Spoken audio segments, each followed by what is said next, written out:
오늘 우리가 창립 40주년을 맞아서 승리의 깃발을 세우고 라는 주제로 말씀을 좀 나눠보고자 합니다.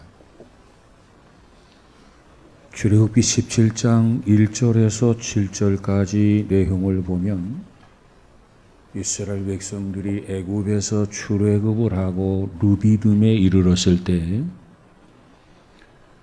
그곳에 물이 없다라고 하는 그 이유로 인해서 이 백성들이 모세에게 반기를 들고 도전했다라고 하는 기록이 오늘 본문의 내용입니다.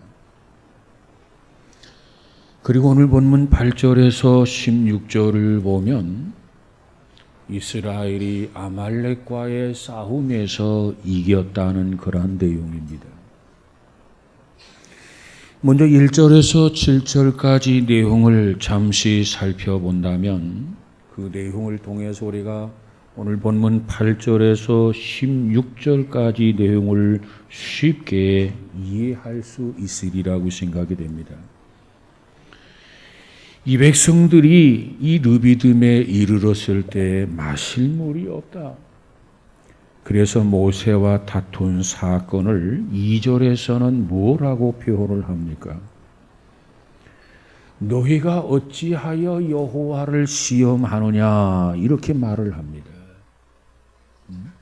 모세와 다툰 사건을 여호와를 시험하는 사건으로 봅니다. 그 다음 7절에 보니까는 이는 이스라엘 자손이 다투었으며 또는 그들이 여호와를 시험하여 이르기를 여호와께서 우리 중에 계신가 안 계신가 하였음이더라 이렇게 이야기합니다. 이 말씀들을 정리하면 이렇습니다. 모세를 향해 이스라엘의 그 도전한 내용이 곧 하나님을 향한 도전이었다는 겁니다. 모세를 향한 이 백성들의 원망이 하나님을 향한 원망이었다는 겁니다. 모세의 지도력에 관한 시험은 곧 하나님의 능력을 의심하는 시험으로 간주된다는 사실을 우리는 여기서 주목해야만 합니다. 매튜 헨리라고 하는 유명한 성서학자가 있어요. 그 헨리가 이런 말을 합니다.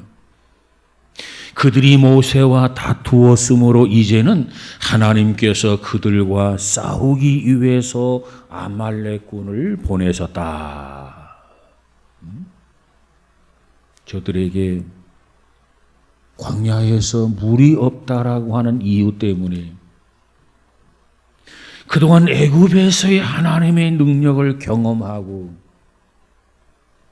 홍해를 육지같이 건너는 것을 체험하고 그러면서도 불구하고 이 물이 없다고 하는 그 이유 때문에 이제 와서 하나님이 계시느냐 안 계시느냐 들먹이면서 모세를 향해서 불평을 하고 원망을 했다는 겁니다. 이처럼 사소한 것 때문에 하나님이 계시느냐 안 계시느냐 말하면서 행동하는 그들의 모습은 이 불신앙의 사람들과 뭐가 다르겠는가? 조금도 다를 바가 없다는 겁니다. 거리에 빨간 신호등이 켜져 있습니다. 그런데 그럼에도 불구하고 길을 건너던 초등학교 4학년 어린이가 달려오는 택시에 그만 치였습니다. 그리고 병원으로 이송이 되어서 병원에서 치료를 받고 있었습니다. 천만다행으로 택시가 급정거를 했기 때문에 그 다리에 타박상을 입었을 뿐 다른 곳은 아무런 상처도 없었습니다. 참으로 다행이었습니다. 그런데 이 소식을 뒤늦게 연락을 받고 어머니가 병원으로 뛰어왔습니다. 그리고 아이를 붙들고 울면서 하나님 너무해, 하나님을 너무해 라고 하는 말을 계속하고 있었습니다. 그때 치료하던 의사가 그게 무슨 말이냐고 물었습니다. 그랬더니 어머니 대답이 이렇습니다. 왜 하나님께서 어린아이를 차에 치게 했는지 모르겠다. 이와 같은 말이었습니다. 왜 하필이면 나의 아들이 이와 같이 차에 치게 되었을까? 왜 치게 했을까? 그 이유를 모르겠다는 거예요. 이 말을 들은 의사가 다음과 같이 말을 했습니다. 아주머니, 하나님도 너무해라고 하지 말고 하나님도 감사해 이렇게 말하십시오. 당신의 아들은 하나님이 아니었다고 한다면 벌써 죽었을 것입니다. 마실 물이 없다라고 하는 이유 때문에 지금까지 하나님의 은혜, 하나님의 기적을 통해서 애굽에서 출애굽을 했고 홍해를 건넜고 이제 광야에 다다르지 않았습니까? 그런데 약간의 문제, 물이 없다는 이유 때문에 아니 하나님이 함께 하느냐 안 하느냐, 하나님이 역사가 있느냐 없느냐 이 경거망동한 행동을 취했단 말이에요. 그 이후에 이 백성들과 아말렉과의 전쟁이 벌어지게 됩니다. 그러니까 이 전쟁은 하나님이 우리 중에 계시느냐 안 계시느냐 회의도 하고 도전하는 무리들에게 하나님은 함께하는 정도가 아니라 이 전쟁에서 승리의 깃발을 꽂아주겠다고 하는 곧 승리의 하나님이시라고 하는 것을 보여준 사건이라는 것입니다. 당시 이스라엘과 맞서 싸웠던 아말렉은 누굽니까? 아말렉은 에서의 후손입니다. 그들과 맞서 싸웠던 이스라엘은 누굽니까? 이스라엘은 야곱의 후손입니다. 그러니까 결국은 에서의 후손과 야곱의 후손이 전쟁을 일으키고 싸운 거예요. 이 싸움의 결과는 어떻게 됩니까? 이스라엘이 대승리를 했습니다. 자, 그런데 이 승리가 있기까지 몇 가지 주목해야 할 사건이 우리는 본문에서 발견할 수가 있습니다. 이 승리를 위한 사건, 특별히 오늘 본문에 보니까 이 부대의 총사령관은 누구냐? 여호수아였습니다. 오늘 본문 9절 말씀에 보니까 모세가 여호수아에게 이르되 우리를 위하여 사람을 택하여 나가서 아말렉과 싸우라 이렇게 이야기합니다. 모세가 여호수아에게 나가서 싸우라는 거예요. 여호수아가 누굽니까? 모세에게 있어서 실질적인 후계자였습니다. 그리고 그의 믿음과 용기가 뛰어났습니다. 그렇기 때문에 모세는 여호수아에게 이 전쟁, 이 싸움의 총 지휘권을 그에게 맡긴 겁니다. 여호수아는 매사에 긍정적인 사람이었습니다. 여호수아는 매사에 적극적인 사람이었습니다. 모세 옆에서 항상 모세에게 수종들던 그러한 사람이었습니다. 다시 말하면 모세의 오른팔이었고 그리고 모세에게 있어서 누구보다도 훌륭한 보좌관이었습니다. 그래서 모세는 그 여호수아에게 이제는 부대를 이끌고 가라는 거예요. 그리고 아말렉과 가서 싸우라는 거예요. 이처럼 모든 지휘권을 이제 모세는 여호수아에게 맡겼습니다. 그리고 모세가 할 일은 무엇입니까? 이제 모세는 산꼭대기에 올라갔습니다. 오늘 본문 9절 하반절에 보니까 내일 내가 하나님의 지팡이를 손에 잡고 산꼭대기에 서리라 그랬어요. 모세가 말하기를 내가 내일 산 꼭대기에 올라가게 될 터인데 내 손에 하나님의 지팡이가 들려 있다는 거예요. 그 지팡이는 무슨 지팡이입니까? 모세가 들었던 지팡이는 바로 왕 앞에서 기적을 행했던 그러한 지팡이였습니다.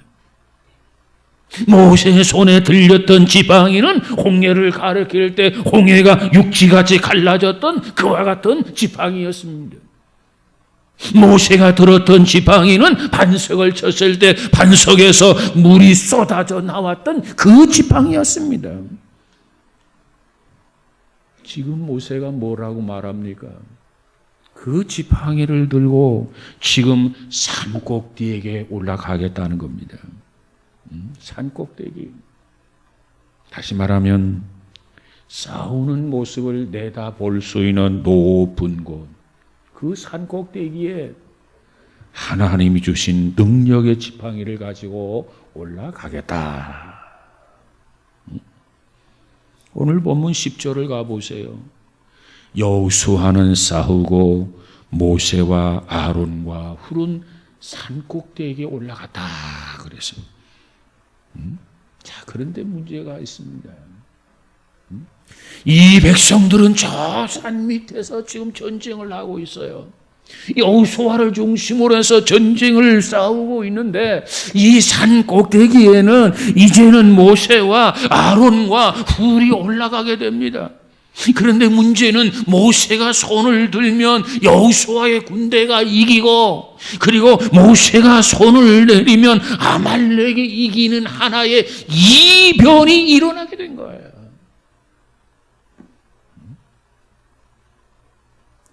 지금 전쟁은 저 산 아래에서 하고 있어요. 그런데 산 꼭대기에 있는 모세와 산 아래에서 치르고 있는 전쟁과 무슨 상관이 있습니까? 그리고 산 꼭대기에서 모세가 손을 들고 있는데 이 손을 든 것과 저 밑에서 피를 흘리며 싸우고 있는데 그 싸움과 무슨 상관이 있습니까? 우리가 보기에는 전혀 상관이 없는 것 같아요. 그런데 대부분의 주경학자들은 모세가 손을 들었다고 하는 것을 무엇으로 해석하느냐? 모세가 하나님 앞에 기도했다고 해석을 합니다. 이스라엘 백성들이 하나님 앞에 기도하는 방법을 보면 여러 가지 방법이 있어요. 어떤 때는 서서 기도하는 기도가 있고요. 어떤 때는 무릎을 꿇고 드리는 기도가 있고요. 어떤 때는 엎드려서 하는 기도가 있고요. 또 어떤 때는 엘리야처럼 두 무릎 사이에 얼굴을 묻고 하는 기도가 있고요. 그리고 어떤 때는 두 손을 높이 들고 하는 기도의 방법이 있었습니다. 그러니까 모세가 두 손을 높이 들고 하나님 앞에 기도한 거예요.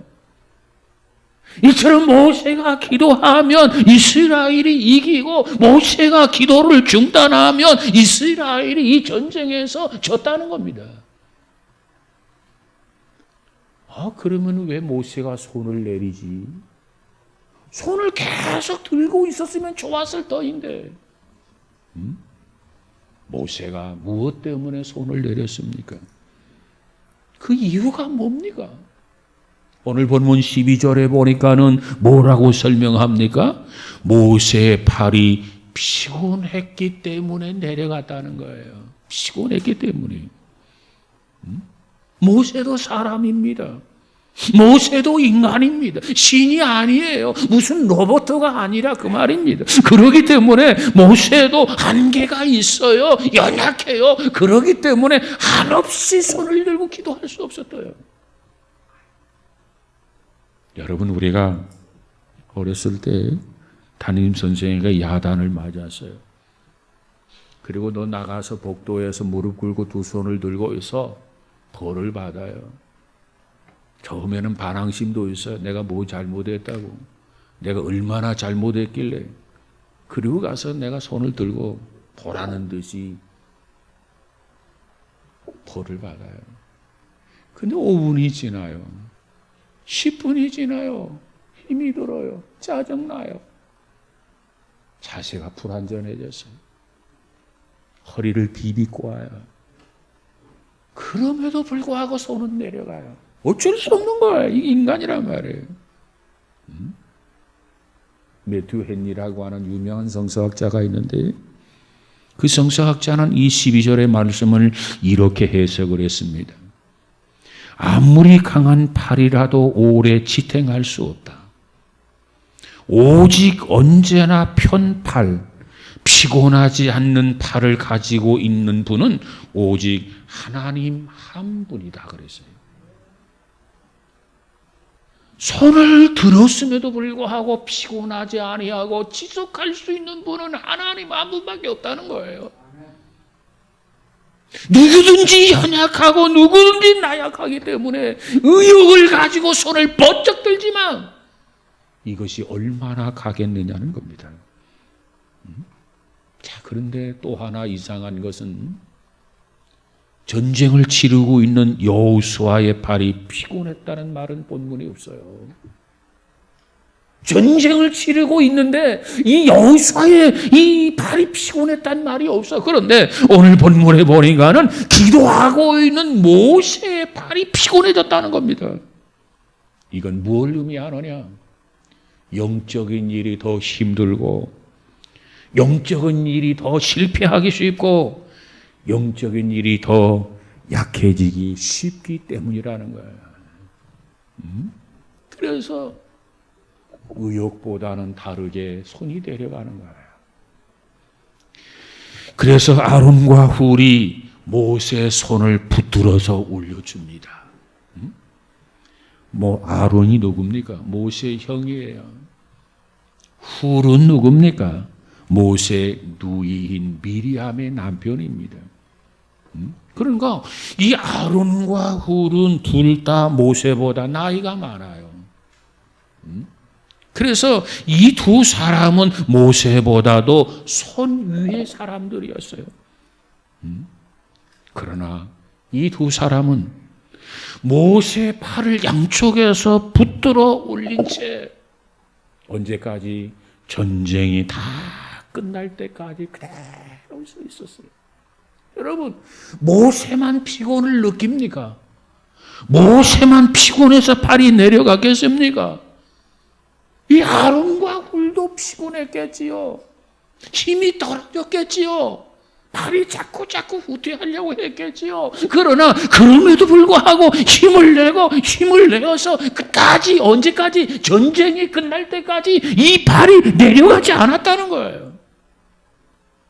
그래서 승리했다는 겁니다. 모세만 힘든 게 아니었어요. 아론과 훌도 힘들었어요. 여러분, 그러니까 이 장면은 우리에게 뭘 말하고 있느냐? 모세 혼자만 기도하고 있었던 것이 아니라 아론도 함께 기도했고 훌도 함께 기도했다는 거예요.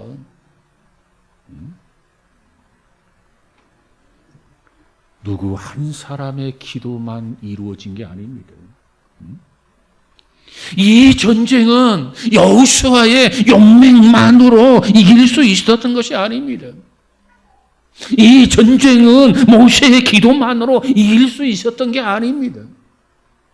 이 전쟁은 아론과 훌만으로 이길 수 있었던 것이 아닙니다. 이 전쟁은 지휘관의 명령에 따라서 목숨을 걸고 싸웠던 이스라엘의 병사들과 그리고 여호수아의 신앙과 용기 그리고 모세의 기도 그런가 하면 아론과 훌의 겸손하고도 희생적인 협조가 있었기 때문에 그날의 승리가 이루어졌다는 겁니다. 여러분, 사실 이 백성이 아말렉과 전쟁에서 이겼다. 이거 보통 사건이 아닙니다. 어떤 면에서 그런가? 사실 여러 가지 사건으로 미루어 볼 때 아말렉과의 전쟁은 참으로 위험천만한 것이었습니다. 어떤 면에서 그러느냐? 일찍부터 아말렉은 사막을 주름 잡으면서 말을 타고 창을 던지며 훈련을 쌓았던 그런 능수능란한 그런 전투 부족이었습니다. 그런데 이스라엘은 어떠느냐? 훈련도 받지를 못했어요. 이스라엘은 변변한 무기도 없어요. 그뿐만 아니라 모압 지졸이에요. 그렇기 때문에 이 이스라엘과 아말렉과의 전쟁을 한다? 승산이 없어요. 여러분, 승산이 없다고 해서 포기해야 합니까? 승산이 없다고 해서 절망합니까? 그래서 싸우지 않았더라면 더더욱 승리할 수 없었을 겁니다. 이런 말이 있어요. 싸우지 않는 자는 승리할 수 없고 도전하지 않는 자는 정상에 오를 수가 없고 땅을 파지 않는 자는 금을 얻을 수가 없다라는 말입니다. 싸우지 않고는 승리할 수가 없어요. 아무리 힘들고 아무리 어려워도 도전하지 않는 자는 정상에 오를 수가 없어요. 아무리 수고하고 땀 흘린다 할지라도 땅을 파지 아니하면 금을 얻을 수가 없단 말이에요. 독일의 나치 수용소에서 살아나온 코리텐 붐이라고 하는 분이 계시는데 그가 쓴 자기의 수기 가운데 이런 말이 있어요. 이런 글귀가 있어요. 기차가 터널 속으로 들어가 어두워졌다고 해서 기차표를 찢어버리거나 기차에서 뛰어내려서는 안 된다. 이 기차가 가다가 보면 일시적으로 터널을 통과하잖아요. 이 터널을 통과하게 될 때 캄캄해지잖아요. 이제는 끝났다. 이 기차표 필요 없다. 찢어서는 안 된다는 겁니다. 이제는 더 이상 희망이 없다. 기차에서 뛰어내려서는 안 된다는 거예요. 그렇습니다. 우리 앞을 가로막고 있는 여러 가지 어려움이 있을 수 있어요. 아말렉이 있을 수 있어요. 고통이 있을 수 있어요. 환난이 있을 수 있어요. 시련이 있을 수 있어요. 역경이 있을 수 있어요. 그러나 그 모든 것과 맞서 싸운다면 우리는 능히 이길 수 있음을 믿으시기 바랍니다. 포기하면 이길 수 없다니까요. 도전하지 아니하면 정상에 이를 수 없다니까요. 땅을 파지 아니하고는 금을 캘 수가 없어요. 문제는 여호수아, 아론, 모세, 훌의 팀워크가 필요한 거예요. 팀워크. 여러분, 가정에 어려운 문제가 생기면 그 문제를 해결하기 위하여 남편은 남편대로, 아내는 아내대로, 자녀는 자녀대로, 형제는 형제대로 아말렉과 싸웠던 모세, 여호수아, 아론, 훌처럼 한 마음이 되어야 됩니다. 그럴 때 가정의 문제를 해결하는 거예요. 여러분, 이 가정의 문제가 크면 클수록 크게 뭉치면 돼요. 그러면 해결할 수 있어요. 오늘 이 백성과 이 아말렉과의 문제, 이것도 마찬가지입니다.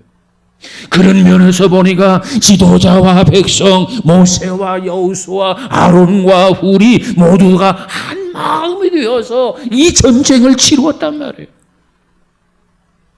그럴 때 승리할 수 있었던 것을 믿으시기를 바랍니다.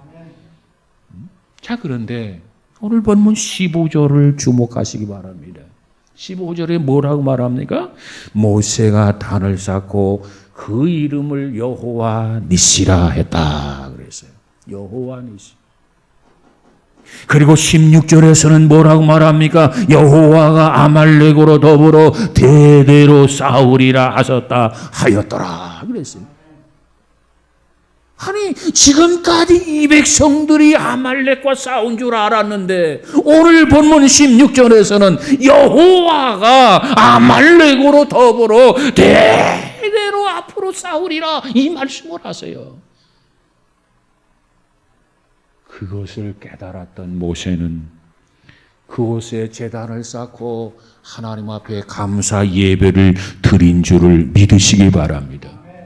왜 그곳에서 하나님 앞에 감사 예배를 드렸을까요?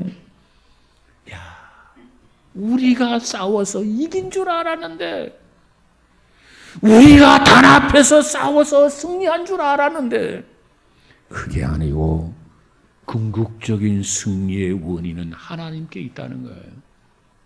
하나님이 싸워주셨다는 겁니다. 하나님이 승리의 깃발을 주셨다는 거예요. 여러분, 오늘 우리에게 이와 같은 사실을 다시 한번 깨닫고 하나님 앞에 감사하며 살아가는 저와 여러분이 되시기를 주님의 이름으로 축복합니다. 하나님께서 싸워주셨다는 겁니다. 하나님께서 승리의 깃발을 꽂아주셨다는 거예요. 그뿐만이 아닙니다. 앞으로 하나님께서 대대로 싸워주시겠다 약속해 주시는 거예요. 이것을 믿는다면 어찌 하나님 앞에 감사하지 않을 수 있겠습니까? 이것을 믿는다면 어떻게 하나님 앞에 영광을 돌리지 않을 수 있겠습니까? 그렇습니다. 이 아말렉과의 전쟁을 비상적으로 관찰하면 여호수아의 군대가 용감히 싸워 주었다. 그리고 모세가 기도했다. 아론과 우리 모세의 기도를 도와서 함께 했다. 그러기 때문에 승리한 것으로 보입니다. 물론 그것도 중요해요. 그러나 그것보다도 더 중요한 것은 하나님께 있다는 거죠. 그래서 모세는 단을 쌓고 그 이름을 뭐라고 했느냐? 여호와 니시다. 하나님이 승리하게 해주셨다. 이 모든 영광을 하나님 앞에 돌린다라고 하는 고백이 아닙니까? 사랑하는 여러분, 우리 모두에게도 이와 같은 은혜, 이와 같은 축복이 있어지기를 주의 이름으로 축원합니다. 교육 철학자 웨인 다이어라는 사람이 있어요. 그 사람이 쓴 책 가운데 과오지대라고 하는 책이 있어요. 과오지대. 이 과오지대라고 하는 책의 그 저서에 보니까 그가 이런 글귀를 썼어요. 지식인을 평가하는 기준. 그 사람이 어느 정도의 지식인인가. 그 평가하는 기준을 복잡한 문제에 봉착했을 때 그것을 해결하는 능력이다. 그런 말을 썼습니다. 저는 이 말을 좀 이렇게 바꿔보고 싶어요. 우리에게 있어서 신앙인의 척도, 저 사람이 신앙인인가, 신앙이 아닌가. 정말 믿음을 가지고 있는가, 믿음을 가지고 있지 않은가. 그 평가하는 기준, 그 기준을 어디에다 두어야 될까? 그것은 살다 보면 어려움이 부딪힐 수 있어요. 어떤 난관에 봉착할 수 있어요. 그런데 그때마다 그 문제, 그 난관을 해결하기 위해서 하나님 앞에 얼마만큼 기도하는가. 그 자세를 통해서 그 사람이 신앙일 수도 있고 신앙이 없는 사람일 수도 있고 그 사람이 믿음을 가진 사람일 수도 있고 믿음을 갖지 못한 사람이 될 수도 있다. 여러분, 성경은 뭐라고 말합니까? 우리 신앙인이란 하나님 앞에 끊임없이 구하는 자가 신앙인이라고 그랬어요. 하나님 앞에 끊임없이 간구하는 사람이 신앙인입니다. 그런데 문제가 있어도 어려운 난관에 봉착해도 하나님 앞에 두 손을 들 줄 모른다면, 무릎을 꿇을 줄 모른다면 그 사람은 믿음의 사람이 아니고 그 사람은 신앙인이 아니에요. 성경에 보면 알곡과 쭉정이가 있어요. 양에 속한 사람과 염소에 속한 사람이 있어요. 우리는 과연 어떤 사람일까? 알곡과 쭉정일까? 염소의 무리에 속하나 아니하면 양의 무리에 속하나? 끊임없이 문제를 앞에 놓고 하나님 앞에 기도하면서 하나하나 해결해 나가는 그와 같은 은혜 우리 모두에게 있어지기를 주님의 이름으로 축복합니다. 어느 주일 오전에 두 사람이 친구와 더불어 미국 뉴저지주의 칼트웰 거리를 걸어가고 있었습니다. 그때 마침 교회 앞을 지나갑니다. 그때 한 친구가 이렇게 제안을 합니다. 우리 교회에 들어가서 예배를 드리자. 예배를 드립시다. 이렇게 제안을 합니다. 그러자 다른 친구는 그 제안을 거절하면서 이렇게 말합니다. 오늘은 술집에 가서 술이나 한잔 하세요. 교회에 가서 예배 드리자는 제안을 거절하고 오히려 술집에 가서 술이나 한잔 하세요. 역으로 제안을 했습니다. 그래서 둘이 서로 헤어졌어요. 한 사람은 교회로 들어가서 예배를 드리고 또 한 사람은 술집으로 갔어요. 그런데 그날 그 교회에 갔던 사람은 누구인가? 미국의 22대, 24대에 걸쳐서 대통령으로 당선되었던 클리브랜드라는 사람이에요. 그리고 그날 술집으로 간 그 친구는 어떻게 되었는가? 훗날 변호사가 되었어요. 그렇지만 뇌물과 범죄에 관련되어서 교도소에서 오랜 시간 동안 오랜 세월을 보내게 되었습니다. 클리브랜드가 그를 찾아가서 이렇게 권면합니다. 여보게, 하나님이 당신을 받아주실 때 딴 생각하지 말고 하나님 품에 안기세요. 여보세요. 여보게, 하나님이 당신을 받아주실 때 딴 생각하지 말고 하나님 품에 안기세요. 그렇습니다. 하나님은 지금도 우리를 향해서 말씀하고 있어요. 뭐라고 말씀합니까? 호세아서 6장 1절에 보니까 오라 우리가 여호와께로 오라가자. 여호와께서 우리를 찢으셨으니 도론하게 하실 것이요 우리를 치셨으니 싸매어 주실 것이미로다. 그랬어요. 하나님이 우리를 불러요. 목이 터져라고 목 놓아 오라. 여호와께로 돌아오라. 마태복음 11장 28절에 수고하고 무거운 짐진 자들아 다 내게로 오라. 내가 너희를 쉬게 하리라. 허덕거리며 지쳐있는 우리를 향해서 나에게로 오라. 그리하면 내가 너의 짐을 맡아서 해결해 주고 내 안에서 안식, 내 안에서 쉼을 얻으라고 말씀하고 있어요. 뿐만 아니라 이사야서 1장 18절에 오라 우리가 서로 변론하자. 너희 죄가 주홍 같을지라도 눈과 같이 희어질 것이요 진홍같이 붉을지라도 양털 같게 되게 하리라. 양털같이 희게 하리라. 이사야를 통해서 말씀을 주고 있어요. 그렇습니다. 우리가 어떠한 죄를 범해서도 어떠한 허물이 있다 할지라도 하나님께서 지금 받아주십니다. 열면 닫을 사람이 없고 닫으면 열 사람이 없다. 지금 하나님 앞에 돌아오면 하나님이 받아주십니다. 눈과 같이 우리를 희게 할 것이고 양털과 같이 희게 해주신다고 약속해 주셨어요. 우리는 이 복음이 우리의 가슴에 심겨져 있어요. 우리는 이 복음이 우리들의 손에 들려져 있어요. 우리는 만나고 접하는 사람마다 이 복음을, 이 메시지를 전해야 합니다. 침묵을 지키는 사람이 되어서는 아니 됩니다. 바울은 뭐라고 말합니까? 상대가 듣든지 아니 듣든지 상대가 관심을 보이든지 관심을 보이지 아니하든지 이 복음을 전하라고 그랬어요. 이것이 나의 사명이라고 그랬어요.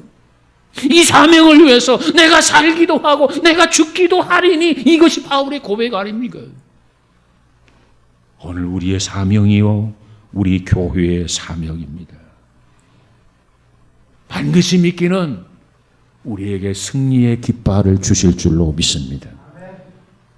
대대로 승리케 해주실 줄로 믿습니다. 이와 같은 여호와를 바라보면서 힘을 얻고 늘 주님 앞에 기도하면서 나아가는 저와 여러분 우리 모두가 다 되어지기를 주님의 이름으로 축복합니다. 열매 없는 자가 아니라 열매가 풍성해져서 하나님 앞에 영광을 돌리는 복 있는 성도들이 다 되시기를 주의 이름으로 축복합니다. 기도하십시다. 거룩하신 하나님, 감사합니다. 우리 모두를 하나님의 자녀로 불러주시고 우리에게 말씀을 주시고 기도하게 하시고 믿음을 주셨사온데, 이 모든 것의 열매가 풍성해지도록 하나님께서 복의 복을 더하여 주옵소서. 우리는 연약합니다. 힘 주옵소서. 우리는 나약합니다. 능력을 더하여 주옵소서. 주께서 주신 사명을 잘 감당함으로 주님의 기대에 충분히 부응하는 우리 모두가 되어지게 하옵소서. 우리 한양중앙교회를 축복해 주시고 이 지역의 영혼들을 잘 감당할 수 있는 귀한 은혜, 귀한 역사가 있어지게 하옵소서. 예수님 이름으로 기도하옵나이다. 아멘.